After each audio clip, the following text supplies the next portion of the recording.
Bonjour, ici Marie-Michel de la Clinique Interaction et aujourd'hui, je vous partage une activité pour travailler le comment reconnaître les émotions chez les autres lorsque celles-ci portent un masque. L'activité travaille beaucoup les yeux et les signes physiques des émotions. Donc, c'est de travailler avec votre enfant de reconnaître quand les sourcils sont froncés.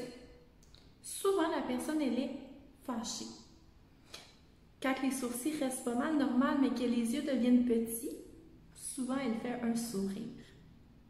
Quand les sourcils montent dans les airs et les yeux viennent très grands, on parle de la peur.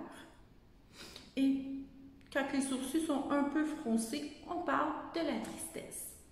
Donc, c'est d'aider l'enfant à reconnaître ces émotions-là lorsque la personne porte un masque et qu'on ne peut plus voir l'ensemble du visage pour décoder.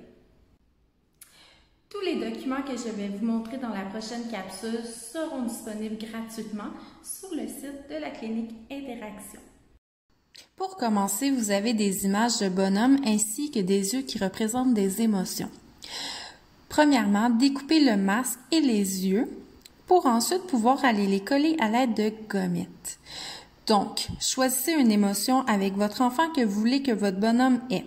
Exemple, je voudrais que ton bonhomme ait des yeux fâchés. Donc, vous collez les yeux et vous collez le masque. Laissez votre enfant choisir les yeux et s'il se trompe, lui expliquez un petit peu que le fâché a des sourcils froncés ou le heureux a des sourcils un peu plus normaux.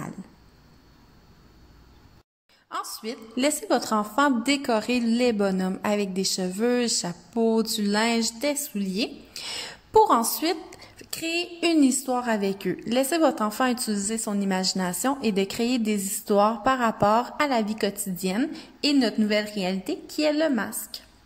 Les enfants vont pouvoir se créer des histoires et changer les émotions de leurs personnages en changeant les yeux.